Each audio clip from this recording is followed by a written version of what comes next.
네, 안녕하세요. 영화계 119화. 저는 진행의 허효식이고요. 네, 안녕하세요. 김정훈입니다. 네, 오늘도 댓글부터 소개시켜드리고 시작하겠습니다. 네. 조조얌님이 댓글을 달아주셨습니다. 컨택트를 보고 나서 굉장히 실망하셨나봐요.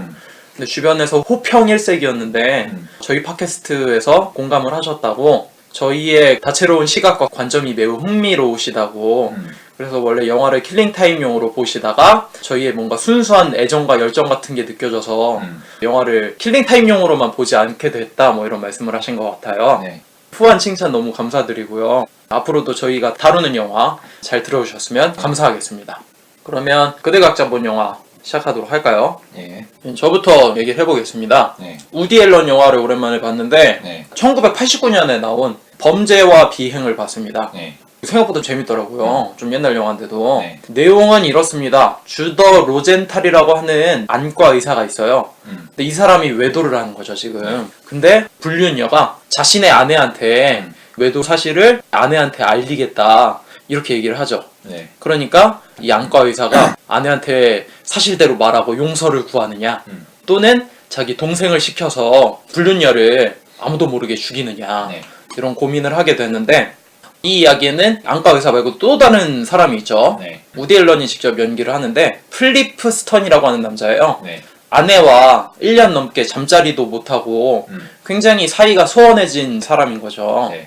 그러다 어느 날 프로듀서인 한 여자에게 새로운 감정을 느끼게 됩니다. 근데 알고 보니까 이 프로듀서는 자신의 처남과 잘 되어가는 모습을 점점 네, 보이게 그렇죠. 되죠. 결말까지 얘기를 하자면 결국 안과 의사는 불륜녀를 죽이게 되죠.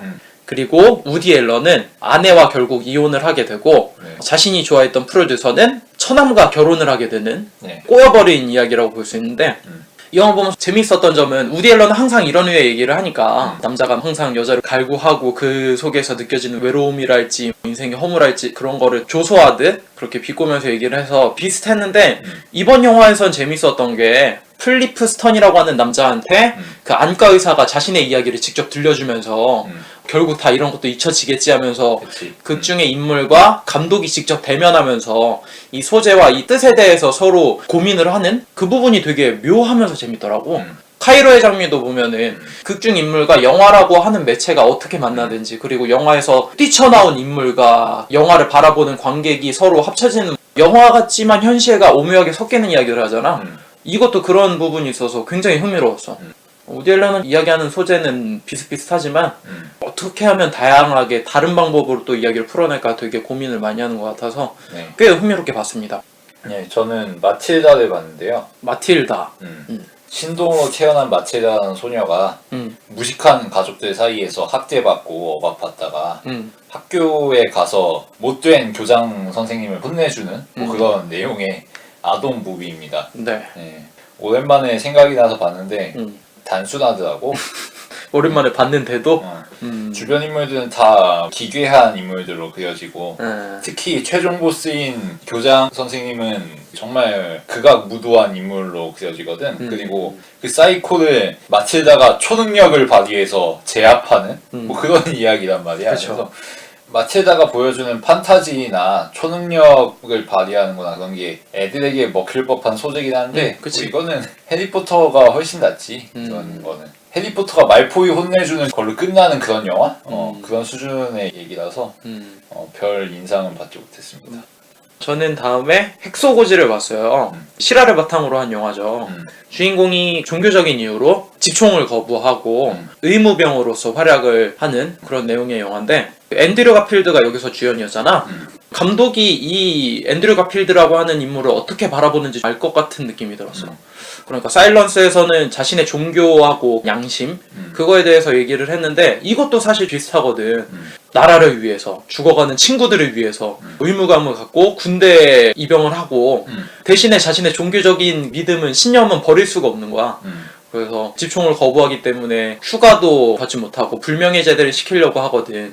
근데도 불구하고 결국 전쟁에 나가서 의무병으로 멋진 활약을 한 뭐 그런 영화인데, 국제시장이 떠오를 정도로 한 가지 주제를 끝까지 밀고 가는 편이야. 근데 그 연출이 옛날 느낌이라서 그런 점이 아쉽긴 한데, 재미있는 점이라고 볼 수 있는 게 앤드류 가필드가 연기한 도스가 전쟁에 참여하기 전이랑 전쟁에 참여한 후랑 연출이 확 달라져.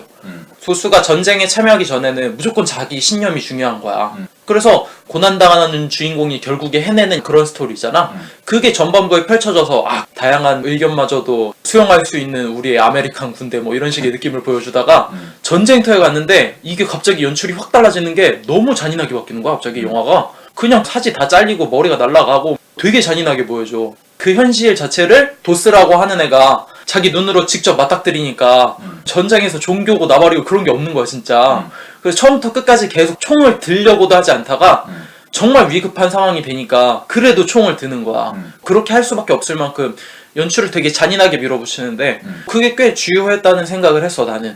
근데 여러 평론에선 이런 얘기를 하더라고. 이렇게 잔인하게 전쟁 상황을 보여준 거는 좀 너무 자극적이다. 쉬운 방법으로 가는 것 같다라는 이야기를 하는데, 근데 내 입장에서는 내가 도스 입장이라면은 전쟁에서의 그 상황이 더 잔인할 수밖에 없었기 때문에 그렇게 표현하는 게 맞다는 생각이 들었어. 그리고 그게 되게 주요했고, 그래서 생각보다 묵직하게 다가와서 꽤 재미있었어. 반전도 없고 처음부터 끝까지 스토리가 예상이 감에도 불구하고 묵직하게 다가와서 좋았는데, 다만 아쉬운 점이라면 이게 엔딩쯤 와서는 실존 인물들이랑 인터뷰를 해.